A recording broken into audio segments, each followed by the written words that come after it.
Revenue 46%, loss of capital అగమ్యగోచరం, ఎక్కడ కూర్చోవాలో తెలియదు, బస్సులో నుంచి పరిపాలించాం, పడుకోవడానికి రూమ్ లేదు, ఉద్యోగస్తులు రావడానికి ఇది లేదు. అప్పుడు అక్కడి నుంచి తెప్పించినప్పుడు ఇక్కడ చూస్తే శనివారం ఆదివారం 1 డే ఎక్కువ హాలిడే ఇచ్చారు, 5 days ఏ వీక్ తీసుకొచ్చారు, స్పెషల్ ట్రైన్స్ వేయించాం. మళ్ళీ అక్కడ ఫ్యామిలీస్ ఉంటారు కాబట్టి పోవాలి కాబట్టి ఉన్న పడంగా హ్యూమన్ యాంగిల్ అలాంటిదంతా ప్రయాణం స్టార్ట్ చేశాం. Disproportionate allocation of assets. నేను ఇప్పుడు కూడా గొడవలు పెట్టుకుంటే వచ్చేది ఏమి ఉండదు, కష్టపడితే దానికంటే 10 రెట్లు ఎక్కువ సంపాదించుకుంటాం. 2 రాష్ట్రాలు కూడా ఆ రోజు నేనే అభివృద్ధి చేశాను. సమైక్య ఆంధ్రప్రదేశ్లో తెలుగు జాతి కోసం చేశాం. తెలంగాణకి వెళ్ళింది. నేను ఎప్పుడో ఒకటి చెప్తాను, నాకు రిగ్రెట్స్ లేదు. అక్కడ తెలుగువారు అనుభవిస్తున్నారు ఆ ఆస్తులన్నీ. కానీ ఇక్కడికి వచ్చినప్పుడు ఆ లాస్ జరిగింది. ఇక్కడికి వచ్చినప్పుడు గుర్తుపెట్టుకోవాల్సింది డెస్ట్రక్షన్. ఇది పెయిన్ఫుల్ అయితే ఇది విధ్వంసం. పెయిన్ఫుల్ భరించగలుగుతాం, విధ్వంసాన్ని సైకలాజికల్ ట్రామా కూడా అంత భయంకరంగా జరిగే పరిస్థితి వచ్చింది. డిక్లైన్ ఆఫ్ స్టేట్ ఎకానమీ, దీనివల్ల ఎరోజన్ ఆఫ్ ఇన్స్టిట్యూషన్స్, ఎక్కడ చూసినా miss governance, decline of మొరేల్. Officers కానీ పాలిటీషియన్స్ కానీ పబ్లిక్ కానీ భయపడిపోయి మొరేల్ లేకుండా ఏ పని చేయాలన్నా మేము చేయలేము అనే పరిస్థితికి వచ్చేసారు. Vandalism, deterioration of law and order. Road మీదకు రావాలంటే భయం, వస్తే తిరిగిపోయే పరిస్థితి లేదు. ఎన్ని జరగాలో అన్ని జరిగాయి. పేపర్ల మీద, మీడియా మీద, అందరి మీద దాడులు. బ్రాండ్ ఆంధ్రప్రదేశ్ డ్యామేజ్ అయ్యింది.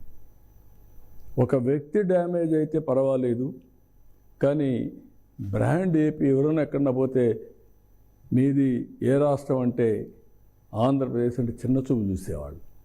That is dangerous humiliation. మీ రాజధాని ఏదంటే 3 రాజధానులు అంటే నవ్వేవాళ్ళు. That is the brand we enjoyed. Andhra Pradesh ఇంకా మేము రామని ఇండస్ట్రీస్ పారిపోయిన రోజులవి. ఇక్కడికి వచ్చినప్పుడు historical mandate to NDA, revival, rebuilding start చేశాం.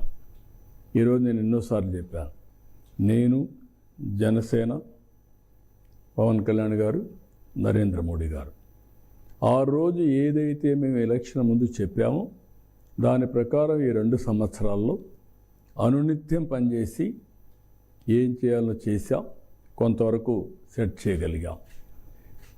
Reviving brand Andhra. Once brand Andhra revive అయితే మిగిలినటన్నీ కూడా ఆటోమేటిక్గా ఫ్లో వస్తుంది. Number 2, fulfilling welfare commitments. ఆ రోజు చెప్పాం, ఆదాయం లేదని తెలుసు, నాకు డెప్త్కి లేదు. ఎంత లోపలికి పోతే అంత అఘాతం ఉంది. చాలా సమస్యలు ఉన్నాయి. ఊపిరి పీల్చుకోలేనటువంటి ఆర్థిక వ్యవస్థ అయినా కూడా ఫుల్ఫిల్ చేయాలి. ఫుల్ఫిల్ చేస్తున్నాం. ఒక మాటలో చెప్పాలంటే ఎవ్వరూ ఊహించని విధంగా మేము చెప్పినట్టన్నీ చేసుకుంటూ డేట్స్ పెట్టి ఆ డేట్ ప్రకారం అమలు చేస్తూ వస్తున్నాం. Then trust capital projects.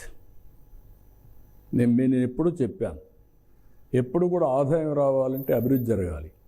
అభివృద్ధి జరగాలంటే పెట్టుబడులు పెట్టాలి, క్యాపిటల్ మీద పెట్టుబడులు పెట్టాలి. ఈ 3 డిస్ట్రాయ్ అయినాయి. ఇప్పుడు రివైవ్ చేసాం, ఎక్కువ క్యాపిటల్ ప్రాజెక్ట్స్ తీసుకొచ్చాం. ఇంకొక పక్కన progressive policies and technologies for future and sustainability. Sustainability లేకుండా ఏ పని చేసినా కాదు, దానికి కూడా తీసుకొచ్చాం.